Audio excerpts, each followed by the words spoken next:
जय हिंद दोस्तों। Doubt counter के इस यूट्यूब प्लेटफॉर्म पर मैं कार्तिकेय पांडे आप सभी के एक बार फिर से बहुत बहुत स्वागत करता हूं। आज मैं अपने इस इंडियन पॉलिटी के इंपॉर्टेंट क्वेश्चंस की सीरीज में आप सभी के लिए लेकर के आया हूं एक बहुत ही शानदार टॉपिक जिसका नाम है फंडामेंटल राइट्स। आज हम फंडामेंटल राइट्स के सारे इंपॉर्टेंट क्वेश्चंस को देखेंगे। तो वीडियो स्टार्ट करने से पहले मैं बता दूं आपको कि मेरा नाम कार्तिकेय पांडे है। मैं इस डाउट काउंटर यूट्यूब प्लेटफॉर्म पर आपको इंडियन पॉलिटी पढ़ाता हूँ। तो आइए देखते हैं फंडामेंटल राइट्स के इंपॉर्टेंट क्वेश्चन। तो फंडामेंटल राइट्स को हिंदी में क्या कहते हैं? फंडामेंटल राइट्स को हिंदी में कहते हैं मौलिक अधिकार। क्या कहते हैं? मौलिक अधिकार कहते हैं। तो मैं आपको बता दूं कि भाई फंडामेंटल राइट्स एग्जाम के पॉइंट ऑफ व्यू तो काफी इंपॉर्टेंट होते हैं, लेकिन आपके व्यक्तिगत जीवन के लिए भी काफी उपयोगी होता है। ठीक है, तो फंडामेंटल राइट्स के इंपॉर्टेंट क्वेश्चन को देखने से पहले मैं आपका 2 मिनट लेना चाहता हूँ। क्यों लेना चाहता हूँ कि फंडामेंटल राइट्स एक ऐसा टॉपिक है कि अगर आपको पता होगा तभी आप कर पाओगे। ठीक है, अगर आप थोड़े बहुत इसके बारे में अवेयर होगे तभी आप इसके क्वेश्चन को सॉल्व कर पाओगे। तो इस 2 मिनट में मैं इसके सारे इंपॉर्टेंट पॉइंट्स पर बातें कर लेता हूँ। ठीक है, उसके बाद फिर क्वेश्चन जब लगाएंगे तो आपके लिए काफी फ्रूटफुल होगा।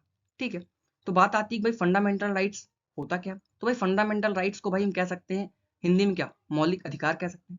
फंडामेंटल राइट्स क्यों अपने लिए बहुत उपयोगी है, फंडामेंटल राइट्स आपके व्यक्तिगत जीवन के लिए क्यों ज्यादा उपयोगी होता है, क्योंकि यही एक अधिकार है जो संविधान द्वारा आपको दिया गया है। ठीक है, अगर फंडामेंटल राइट्स मैं कहता हूँ अगर आपसे ये मौलिक अधिकार अगर आपसे छीन लिया जाए तो आपकी जिंदगी जो होती है वो नर्क से भी बदतर हो जाएगी। ठीक है, तो इसलिए हमें ये जानना होता है कि हमारे अधिकार हमें कौन कौन से दिए गए हैं संविधान द्वारा। ठीक है, तो फंडामेंटल राइट्स बहुत ज्यादा इंपॉर्टेंट होता है। ठीक है, तो इसको हम थोड़ा बहुत पढ़ लेते हैं। 2 मिनट लगेगा, 2 मिनट में इसके सारे इंपॉर्टेंट पॉइंट्स पर हम बातें कर लेंगे। ठीक है, तो भाई फंडामेंटल राइट्स ये है कहाँ पे? तो ये आपके भाग 3 कहाँ पे, पार्ट 3 मैं यहाँ पे लिख देता हूँ। ठीक है, आप पेन कॉपी लेकर के बैठना, पेन कॉपी लेकर के बैठो, जो इंपॉर्टेंट मैं यहाँ पे बताऊंगा उसको आप नोट कर लेना। ठीक है, तो उसमें आप पार्ट 3 भाग 3 में अनुच्छेद, अनुच्छेद मतलब क्या होता है, आर्टिकल। ठीक है, यहाँ पे मैं लिख देता हूँ आर्टिकल 12 टू 35। ठीक है, भारत के संविधान के भाग 3 में अनुच्छेद 12 से 35 में फंडामेंटल राइट्स। ठीक है, सिंपली ज्यादा इसको कॉम्प्लिकेटेड वे में ना समझ करके इसको डायरेक्ट वे में अगर समझा जाए तो भारत के जो संविधान है उसके भाग 3 में अनुच्छेद 12 से 35 में फंडामेंटल राइट मतलब मौलिक अधिकार की बात की गई है। ठीक है, अब बात ये भी आती है भाई ये आया कहाँ से, ये भी बहुत इंपॉर्टेंट है। तो मैं आपको बताया था कि जब अपना संविधान बन रहा था, जब अपना संविधान बन रहा था अपना कॉन्स्टिट्यूशन, तो हमने डिफरेंट कंट्री के कॉन्स्टिट्यूशन हमने इंस्पिरेशन लिया था और अपने कॉन्स्टिट्यूशन में हमने उसको क्या कर दिया था, ऐड कर लिया था। वैसे ही हमने फंडामेंटल राइट्स को कहाँ से लिया है, हमने फंडामेंटल राइट्स को यूएसए के कॉन्स्टिट्यूशन से लिया है। कहाँ से लिया है? USA, United states of America के कॉन्स्टिट्यूशन से हमने फंडामेंटल राइट्स ली हुई है। ठीक है, तो ये कुछ इंपॉर्टेंट पॉइंट्स है, इसको आप अपने नोटबुक में लिख लेना। ठीक है, तो ये भी इंपॉर्टेंट था। अब बात ये आती है कि भाग 3, ये जो पार्ट 3 है ना भाई, ये पार्ट 3 एग्जाम में डायरेक्ट पूछ लेता है कि भाग 3 को क्या कहते हैं। ठीक है, अब आपको हो गया भाग 3 को क्या कहते हैं, भाग 3 को पार्ट 3 कहते हैं और क्या कहेंगे। तो मैं आपको बता दूं कि पार्ट 3 को कहते हैं मैग्ना कार्ट ऑफ इंडिया। क्या कहते हैं? Magna cart of India, Magna cart of India. भाई यार मेरे पास वो पेन टैब नहीं है, ठीक है, जिससे मैं यहाँ पे लिख पाऊँ। ठीक है, मेरे पास ये सिंपली यही माउस है, इससे मैं लिखता हूँ। ठीक है, तो अगर मैं सोच रहा हूँ अगर आप पेन कॉपी लेकर के बैठोगे ना तो आप जो इंपॉर्टेंट मुझे लग रहा है मैं उसको वहाँ पे बोल दूंगा, तो आप उसको नोट कर लेना। ठीक है, तो भाग 3 को क्या कहते हैं? भाग 3 को मैग्ना कार्ट ऑफ इंडिया कहते हैं। ठीक है, ये भी इंपॉर्टेंट था, इस पर भी हमने बात कर लिया। अब बात ये करते हैं कि भाई ओरिजिनली पहले क्या थे जो फंडामेंटल राइट्स थे वो कितने थे? 7 थे। 1 2 3 4 5 6 7। ओरिजिनली कितने थे? 7 फंडामेंटल राइट्स थे। ठीक है भाई, ये इंपॉर्टेंट है। लेकिन अगर आपसे कोई पूछे अब कितने फंडामेंटल राइट्स हैं, तो भाई अब 6 फंडामेंटल राइट्स। अरे यार 7 फंडामेंटल राइट्स पहले थे, अब कितने? 6 फंडामेंटल राइट्स हैं। एक हुआ क्या, मैं आपको बता दूं कि एक होता था अपना राइट टू प्रॉपर्टी। ठीक है, तो यहाँ पे होता था क्या, राइट टू प्रॉपर्टी। यहाँ पे आप लिख लेना राइट टू प्रॉपर्टी। ठीक है, ये आर्टिकल कौन सा था? आर्टिकल 31। कौन सा था? आर्टिकल 31। अभी हुआ क्या, तो by the 44th constitution amendment act, 44वें संविधान संशोधन से 44th, यहाँ पे लिख लेना 44th कॉन्स्टिट्यूशन अमेंडमेंट एक्ट से इसको हमने क्या किया, इसको हमने जो राइट टू प्रॉपर्टी था जो कि आर्टिकल 31, इसको हमने फंडामेंटल राइट की लिस्ट से हटा दिया और उसे लीगल राइट बना दिया। सिंपल, पहले 7 फंडामेंटल राइट हुआ करते थे, ठीक, अब कितने? 6 हुए। क्या है, तो जो राइट टू प्रॉपर्टी था जो कि आर्टिकल 31 था, उसको हमने 44th कॉन्स्टिट्यूशन अमेंडमेंट एक्ट से हमने फंडामेंटल राइट्स की लिस्ट से हमने उसको हटा करके उसे क्या कर दिया, लीगल राइट बना दिया गया। क्या कर दिया गया? Legal right. ठीक है, लीगल राइट बना दिया गया। और उसको आर्टिकल कौन सा दे दिया गया? लीगल राइट बना दिया गया और आर्टिकल दे दिया गया अपना 300A। सिंपल, समझ में आया कि नहीं? तो ये चीजें इंपॉर्टेंट थी, इसको आप थोड़ा बहुत याद रखना। और ये कैसा है, ये जस्टिसिएबल है कोर्ट में, ठीक है। जैसे इन केस अगर आपके फंडामेंटल राइट्स आपके ब्लीच कर जाते हैं, मौलिक अधिकार का आपका हनन हो रहा है, उस कंडीशन पे आप सुप्रीम कोर्ट, हाई कोर्ट जा सकते हैं, ठीक है। तो सिंपल वे में मैं इसको आपको समझा दिया कि भाई ये भाग 3 संविधान के जो भाग 3 है, उसमें अनुच्छेद 12 से 35 में फंडामेंटल राइट्स की बातें की गई हैं। फिर मैंने क्या बताया कि भाग 3 को क्या कहते हैं, मैग्ना कार्टा ऑफ इंडिया कहते हैं। फंडामेंटल राइट्स आया कहां से, इसको हमने यूएसए के कॉन्स्टिट्यूशन से लिया। पहले कितने थे, 7 थे, अब कितने, 6। कैसे कैसे, ये चीजें मैंने इसमें डिस्कस कर लिया, ठीक है। तो ये चीजें इंपॉर्टेंट थी, इसको आप समझ लिए। बहुत बहुत आपका, जिसको पता है उसके लिए तो भाई बहुत बढ़िया था, रिवाइज हो गया। जिसको नहीं पता है वो थोड़ा बहुत समझ ले, ठीक है। बाकी हम क्वेश्चन के थ्रू जब इसको समझेंगे ना, तो बहुत अच्छा लगेगा, क्योंकि इसमें बहुत सारे ऐसे होंगे जो कि फंडामेंटल राइट्स नहीं पढ़े होंगे, ठीक है। मतलब पढ़े होंगे लेकिन उनको याद नहीं होगा, ठीक है। तो उनके लिए मैंने सोचा कि अगर इसको बता दूंगा तो उनको क्या होगा, काफी अच्छा होगा। जिनको पता है उनके लिए रिवाइज हो जाएगा, और जिनको नहीं पता है उनको पता चल जाएगा। अब आते हैं हम क्वेश्चन के थ्रू उसको समझते हैं कि भाई फंडामेंटल राइट्स और क्या चीज है, ठीक है। तो फंडामेंटल राइट्स के पहले क्वेश्चन पे आते हैं। पहला क्वेश्चन क्या पूछा है कि which of the following is given the power to enforce the fundamental rights by the constitution. तो बहुत ही शानदार क्वेश्चन पूछा है। पूछा क्या है कि निम्नलिखित में से किसे संविधान द्वारा मौलिक अधिकार को लागू करने की शक्ति दी गई। तो किसको दी गई, क्या वो सभी कोर्ट को डी गई है, भारत के सभी न्यायालयों को दी गई है, कि सांसद को दी गई है, कि आपके राष्ट्रपति को दी गई, कि सुप्रीम कोर्ट और हाई कोर्ट को दी गई। तो उसका answer D is the correct. क्यों, मैं आपको एक चीज बताया क्या, अगर आपके फंडामेंटल राइट्स, अगर आपके जो मौलिक अधिकार हैं, अगर मौलिक अधिकार का आपका हनन हो रहा है, ठीक है, तो आप सुप्रीम कोर्ट जा सकते हो। ये मैंने आपको कब बताया था, मैंने जब आपको सुप्रीम कोर्ट के ज्यूरिडिक्शन बता रहा था, जहां पे मैंने आपको ओरिजिनल ज्यूरिडिक्शन बताया था, ठीक है, जहां पे मैंने आपको रिट ज्यूरिडिक्शन बताई, इसी चीज मैं आपको बताया हुआ था, ठीक है। तो वहां पे मैंने क्या बताया था, इन केस अगर आपके फंडामेंटल राइट ब्लीच कर जाते हैं, उस कंडीशन पे आप डायरेक्ट सुप्रीम कोर्ट जा सकते हो। क्योंकि ऐसे तो डायरेक्ट हम सुप्रीम कोर्ट जा नहीं सकते कि चलो ठीक है हमारा लैपटॉप का माउस चोरी हो गया हम सुप्रीम कोर्ट चले गए, ऐसा तो है नहीं, ठीक है। तो कुछ कंडीशन पे हम सुप्रीम कोर्ट जा सकते हैं। वहां पे मैंने ये चीज बताया था कैसे एडवाइजरी जुडिक्शन, ये चीजें बात की बातें हैं, ठीक है, उस पर हम बातें नहीं करेंगे, लेकिन चीजें मैंने आपको बताया था। तो मैं क्या बता रहा हूँ कि अगर आपके संविधान में जो क्वेश्चन क्या पूछा है कि निम्नलिखित में से किसे संविधान द्वारा मौलिक अधिकार को लागू करने की शक्ति दी गई है, वो किसे दी गई है, सर्वोच्च न्यायालय और उच्चतम न्यायालय को दी गई है, ठीक है। तो अगले प्रश्न की तरफ आते हैं। अगला प्रश्न क्या पूछा है, तो ये चीजें मैंने आपको बताया कि भाई मौलिक अधिकार कैसा है, क्या ये जस्टिसिएबल है कि नॉन जस्टिसिएबल है कि फ्लेक्सिबल है कि रिजिड है। तो ये चीजें आपको पता ही हो चल गया होगा कि फंडामेंटल राइट्स कैसा है, जस्टिसिएबल। कैसा है, जस्टिसिएबल है। जैसे जैसे आपका एक होता है फंडामेंटल ड्यूटी, जिसको हम क्या कहते हैं हिंदी में, मौलिक कर्तव्य, वो जस्टिसिएबल नहीं है, ठीक है। वो हम बाद में बातें करेंगे जब मैं डिफरेंशिएट करूंगा आपके फंडामेंटल राइट्स और फंडामेंटल ड्यूटीज पे करूंगा, ठीक है। तो वहां मैं अच्छी तरीके से बताऊंगा, क्योंकि यार ये तो सिर्फ क्वेश्चन सीरीज है। तो आप अगर ज्यादा इस पर समय देंगे तो क्या होगा कि वीडियो काफी लेंदी हो जाएगा, तो आप ही नहीं देखोगे इसको, ठीक है। तो मेरा बनाने ना बनाने कोई मतलब ही नहीं है। तो जिस किसी को फंडामेंटल राइट्स पर अगर प्रॉब्लम होगा तो आप कमेंट करना, ठीक है। मैं इस पर डिटेल बातें करूंगा।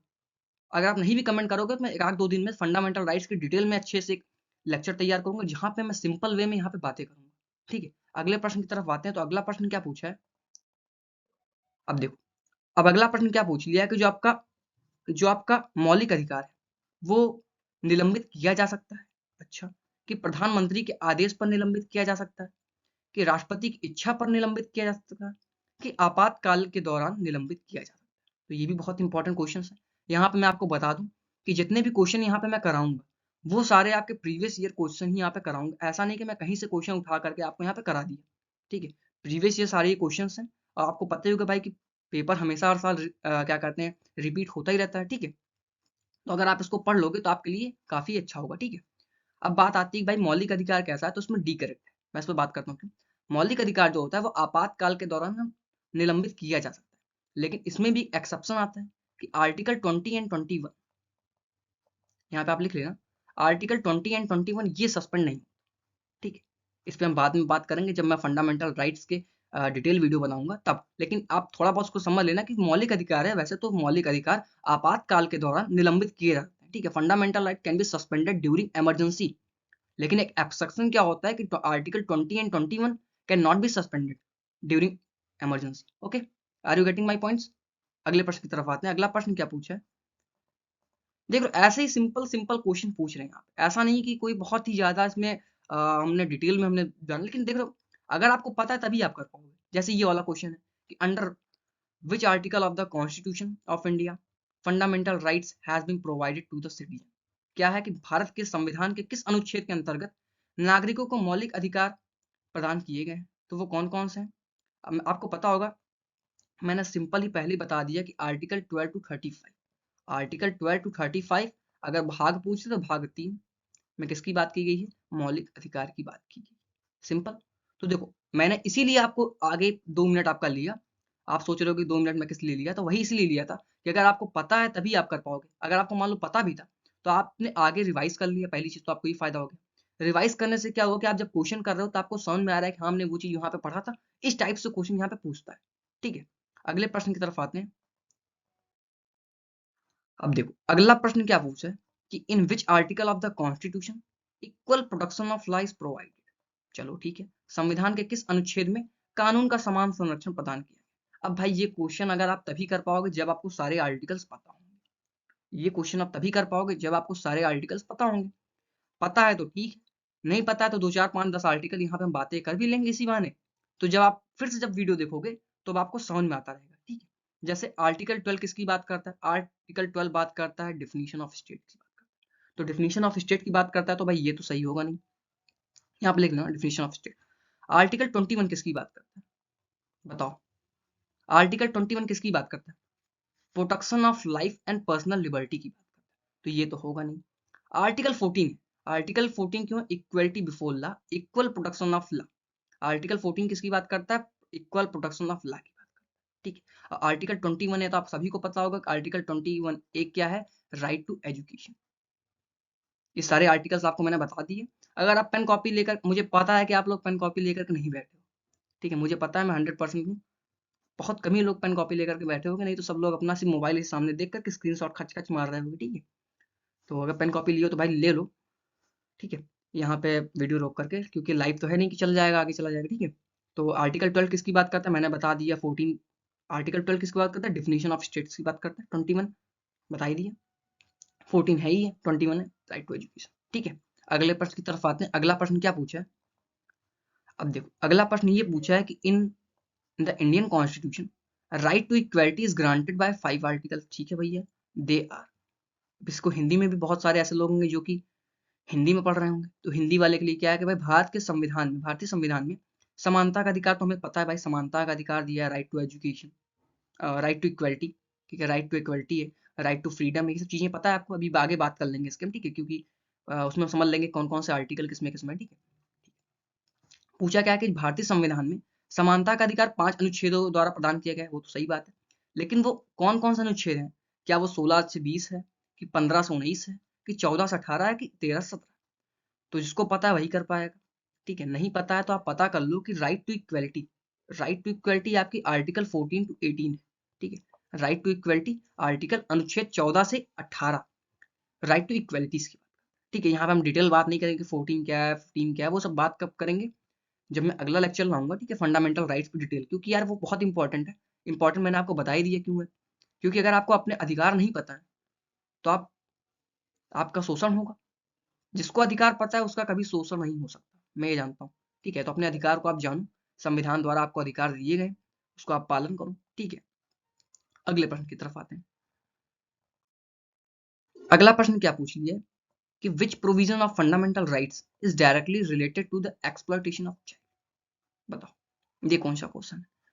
बताओ, मौलिक अधिकार का कौन सा प्रावधान सीधे तौर पर बच्चों के शोषण से संबंधित है? 17 किसकी बात करता है? बताओ, एबोलिशन ऑफ अनटचेबिलिटी।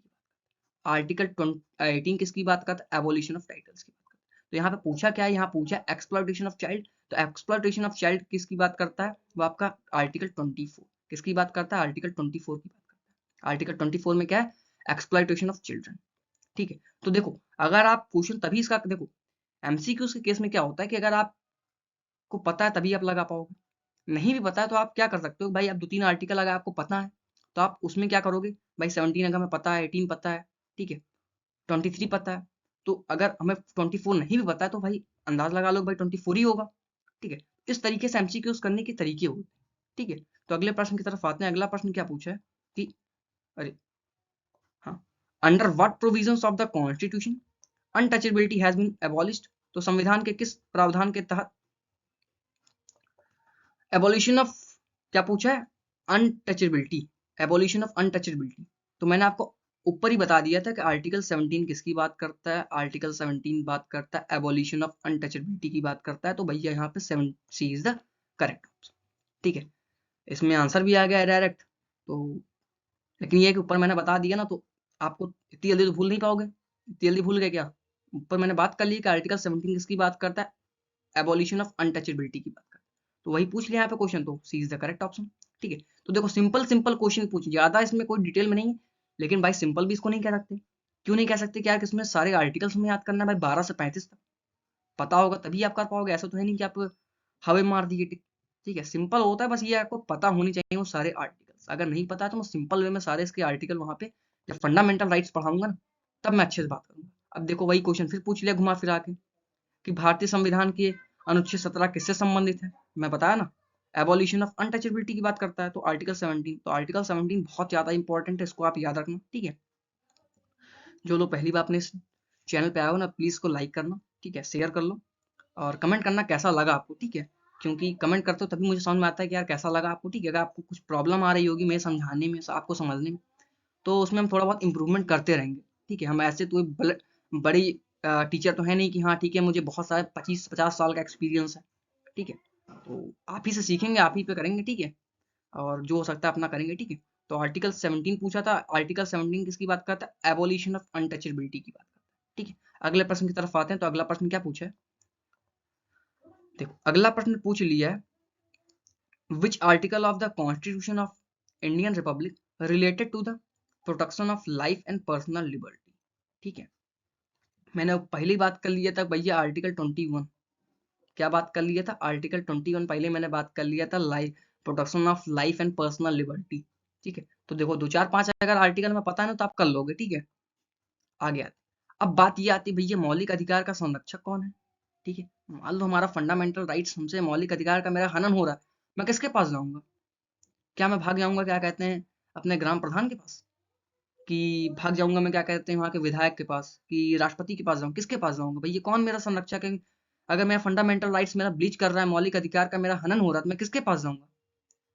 मौलिक अधिकार का संरक्षक कौन है? तो ये कौन है, वो आपका जुडिशियल, कौन है, न्यायतंत्र।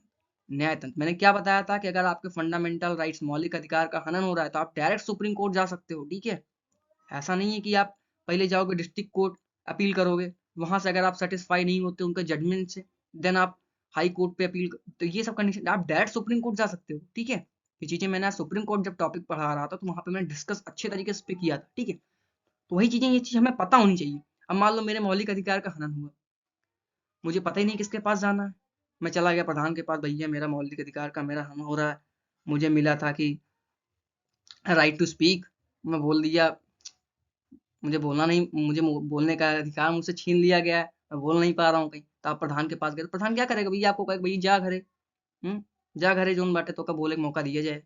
ठीक, तो ऐसा तो है नहीं। ठीक है, तो चीजें आप थोड़ा समझो, समझना इसमें क्या है कि यही चीजें हैं जो हमें डेवलप करती है। ठीक है, अभी जब मैं इसका फंड, अभी देखो बहुत सारे इसमें ऐसे स्टूडेंट होंगे जिनको पता नहीं फंडामेंटल राइट्स, उन्होंने ये वीडियो देख लिया मान लो, तो थोड़ा बहुत उनको बेसिक्स आइडिया पता ही चल गया होगा। ठीक है, जब मैं दोबारा फंडामेंटल राइट्स के वीडियो बनाऊंगा, तब आपको क्या होगा, तब आपको समझ में आएगा कि हाँ ये चीज था। ठीक है, आगे देखते हैं अगले प्रश्न की तरफ। अब अगला प्रश्न क्या पूछा है, अगला प्रश्न ये पूछा है कि which of the following amendment act of the constitution deleted the right to property from the list of the fundamental rights. देखो मैं पहले बात कर लिया था, पहले क्या बात कर लिया था, पहले भैया 7 फंडामेंटल राइट्स हुआ करते थे, पहले कितना होता है 7, अब कितना है 6। पहले मौलिक अधिकार कितना रहा 7, अब कितना है 6। ठीक है, तो हाँ 7 थे 6। अब मैंने पहले क्या बात किया, मैंने ये बात किया कि भैया पहले 7 रहा था, 7 में से एक जो हट गया राइट टू प्रॉपर्टी, वो आर्टिकल कौन सा था? अगर देखो भाई मैं गांव से बिलोंग करता हूँ, तो मेरी जो लैंग्वेज है गांव वाली, इसमें बहुत सारे ऐसे स्टूडेंट हैं जो कि गांव वाले हैं। ठीक है, तो ऐसा नहीं है कि मैं गांव की लैंग्वेज इस्तेमाल कर, देखो मैं जब ज्यादा खुश हो जाता हूँ ना तो मैं गांव की भाषा बोलने लगता हूँ। ठीक है, अगर मैं गांव की भाषा बोलने लगा, समझ जाओ कि मैं खुश हो चुका हूँ। ठीक है, किसी चीज से लेकर के, तो भैया मैंने पहले क्या बात किया था कि जो राइट टू प्रॉपर्टी था, जो कि आर्टिकल 31, उसको हमने फंडामेंटल राइट की लिस्ट से हटा दिया। किसके द्वारा? 44th कॉन्स्टिट्यूशन अमेंडमेंट एक्ट के द्वारा। ठीक है, जो कि कब था, वो 1978 में। ये चीजें मैंने बात वहां पे किया था कि नहीं? मैंने जब बात किया तो वहां पे अगर आपने नोटिस किया होगा तब यहाँ पे आप क्वेश्चन सॉल्व कर पाओगे। ठीक है, तो ये चीजें आप थोड़ा बहुत, इसीलिए मैं क्वेश्चन के कराने से पहले आपका 1-2 मिनट लेता हूँ। उससे क्या होता है कि आपका रिवाइज हो जाता है। नहीं भी पढ़े तो थोड़ा बहुत पढ़ लीजिए, वहां पर समझ लीजिए, जब क्वेश्चन आएगा टिक मारते जाओगे। ठीक है, तो इससे क्या होगा, आपको समझ में आता रहेगा कि भाई किस टाइप का क्वेश्चन पूछा जाता है। ठीक है, अगले प्रश्न की तरफ आते हैं। अब अगला प्रश्न क्या पूछा है कि भैया राइट टू प्रॉपर्टी, संपत्ति का अधिकार वो कैसा है? क्या वो मौलिक अधिकार है, फंडामेंटल राइट्स है, कि नेचुरल राइट है, कि स्टैट्यूटरी राइट्स है, कि लीगल राइट्स है? तो भैया फंडामेंटल राइट पहले कौन सा था? पहले fundamental rights, right to property कैसा था? फंडामेंटल राइट्स था, लेकिन अब कैसा, वो लीगल राइट। तो D is the correct option. अब क्या पूछ लिया है कि इसमें से कौन सा भैया फंडामेंटल राइट्स नहीं है? तो भैया राइट टू इक्वलिटी है, राइट टू इक्वलिटी है, ये हमें पता है। आर्टिकल कौन सा है, बताओ आर्टिकल कौन सा है? 14 to 18 है, article 14 to 18 right to equality. फिर कौन सा आता है भैया? राइट टू फ्रीडम आता है। अब वो राइट टू फ्रीडम कौन कौन से आर्टिकल है? तो राइट टू फ्रीडम यहाँ पे लिख लो यार भाई प्लीज, राइट टू फ्रीडम। इसमें अगर आर्टिकल पूछे तो क्या है भैया? 19 से 22। ठीक, अब आता है राइट अगेंस्ट एक्सप्लॉइटेशन, शोषण के विरुद्ध अधिकार। ये कौन सा अनुच्छेद आता है? इसमें 23 to 24 आता है। ठीक है, राइट टू प्रॉपर्टी पहले हम बात किए थे भैया, कौन सा आर्टिकल था? ये आर्टिकल 31। ठीक है, और right to freedom of religion, ये कौन सा आर्टिकल था? ये आर्टिकल 25 to 28। सही, समझ में? स्क्रीनशॉट मार लो। ठीक है, जिसको पता है तो ठीक है, नहीं पता है तो कोई बात नहीं। ठीक, मान लिए। चलो आगे प्रश्न की तरफ बढ़ते हैं। तो सिंपल ऐसे ही से क्वेश्चन पूछता है, ज्यादा इसमें घुमा फिरा के नहीं। अगर थोड़ा बहुत आपके बेसिक्स आइडियाज हैं, बेसिक्स आइडियाज तो काम हो जाएगा, लेकिन भैया आर्टिकलों पता होना चाहिए। तो आर्टिकल सारे, तो आर्टिकल मैं नहीं कह सकता कि इंपॉर्टेंट होता है, लेकिन कुछ ऐसे इंपॉर्टेंट आर्टिकल्स होते हैं जो कि इंपॉर्टेंट होते हैं। भैया अगर शोर शराबा आ रहा होगा तो भाई बच्चे हैं 3 4 5 10 तो ठीक है, वही हल्ला मचा देते हैं, तो क्या ही कर सकते हैं आप उनको। कितना मैं मना करता हूँ यार कि चिल्लाओ मत यार, वीडियो में आ जाता है, लेकिन सुनवाई नहीं करते। बहुत दिक्कत होती है भाई वीडियो बनाने में, सही बताऊँ तो। आगे आते हैं, अगला प्रश्न क्या पूछा है, ये क्वेश्चन आप बताओ कि right to education to all children between the age group of 6 to 14 वो कैसा है? वो आपका बताओ, इसका आंसर बता देना आप, कमेंट बॉक्स में डाल देना कौन सा आर्टिकल है। अब मैं क्या है ये, ठीक है। अब क्या करूंगा मैं, फंडामेंटल राइट्स के इंपॉर्टेंट क्वेश्चंस की सीरीज में हमने फंडामेंटल राइट्स टॉपिक खत्म कर लिया। अब कौन सा लाऊंगा? अब लाऊंगा भैया सबसे खतरनाक topic, directive principle of state policy. इसको क्या कहते हैं? डीपीएसपी। क्या कहते हैं? डीपीएसपी, डीवाईएसपी नहीं, डीवाईएसपी नहीं कि पीछे सेलेक्ट होकर डीवाईएसपी बन गया, ठीक है, ये नहीं। यहाँ पे हम क्या बात करेंगे? Directive principle of state policy, राज्य के जो नीति निर्देशक सिद्धांत है, राज्य के जो नीति निर्देशक तत्व हैं, उसके बारे में हम यहाँ पे अगले लेक्चर में हम बातें करेंगे। अगर वीडियो अच्छा लगा हो तो लाइक कर देना, ठीक है। और जो वीडियो के एंड तक बने उनके लिए ये चीजें, उनके लिए कौन सा, थैंक यू सो मच। ठीक है, चीजें समझने के लिए कमेंट कर देना भाई कैसा लगा। जितना हो सकता था मैं सिंपल वे में आपको बताने की कोशिश किया, ठीक है।